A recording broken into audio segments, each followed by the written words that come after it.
You're watching Budget and India Inc. This is ET Now. We're all talking about the long-drawn list of expectations, but as panelists here believe, it's likely to be a tough budget. The FM may indeed bite the bullet. Swaminathan Nair, I'm going to start the segment with you by asking you, which sectors do you really expect the FM to focus on this time, especially since there is expectation of a stimulus rollback in its entirety? So far, it's only been a partial rollback. Okay, so let's say an additional 2% excise duty and service tax. There is very probably going to be a negative list for services in place of the existing list. And by having a negative list, automatically you spread the service net much, much wider. It's been mentioned that, services are 60% of GDP, yet service tax is less than 10% of all the taxes you're collecting. So that is something you really need to focus on. And if you make that broad enough, you will be able to get lots in. Okay, I'm going to get a reaction from Shefali here. The negative list, what are you expecting in it? So negative list, again, we are hearing the same thing. Probably that's the way we will move on service tax. But one of the things, that was expected. So right now we do have exemption from service tax for public infrastructure, such as roads or airports and ports. Yeah. And right now, whatever we've seen in terms of the draft negative list or whatever we've heard so far about it, it doesn't seem to have that. And probably considering, the investment we need and, the boost that we still need for the infrastructure sector, it might help to continue with the exemption for from service tax for some more time. Okay, Dr. Naresh Trehan, thanks so much for being with us on the show. Coming to you as someone who sort of understands what CII's take is on healthcare at the moment, a huge demand for some time to get infrastructure status. Will Budget 2012 be the game-changing point?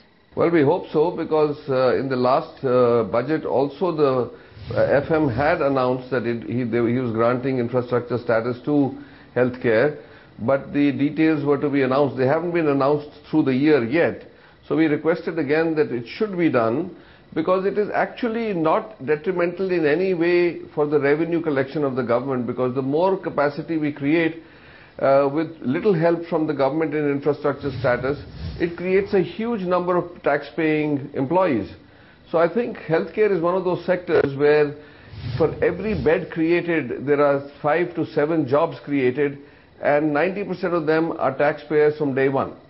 So I think the government, this is what we were trying to bring to the government's attention, that it should not feel like some of the other things that they give tax breaks for, which may not bring back tax for 5, 7, 10 years. This is not so in healthcare. Demand for more social sector schemes, and so is the expectation that the budget will continue to expand on that front, Mr. Trehan. Do you expect that, from that standpoint, healthcare would have something in the budget to benefit it as these schemes expand, and if they are closely linked, let's say, to insurance and so on, then healthcare sector does benefit? Healthcare sector has been such a sort of a stepchild of all the previous budgets, that it is essential that we move towards doubling the healthcare allocation in the budget, because right now it's around 1%, which is absolutely inadequate for what we need for this country. There are 1.2 billion people. So what we are saying is that unless we rapidly move towards getting the share of of the budget into healthcare, maybe 3 to 5% by the end of the 12th plan, we will not be able to provide healthcare to our people at every level. So it is essential that we start doubling the investment in healthcare over the next 5 years to achieve this standard. Mr. Subbu, the excise duty factor is something that there's, again, a prolonged and a proactive call to let that remain where it is rather than rolling it back. What is your expectation on excise duty? The way the budget, the budgetary compulsions of the government are, I don't expect them to hold back the excise at current levels. I definitely expect that the government will raise excise duties on cars. I would, in fact, expect them to see even a larger differential between small cars and large cars, and that I think will expand a little more than it presently is.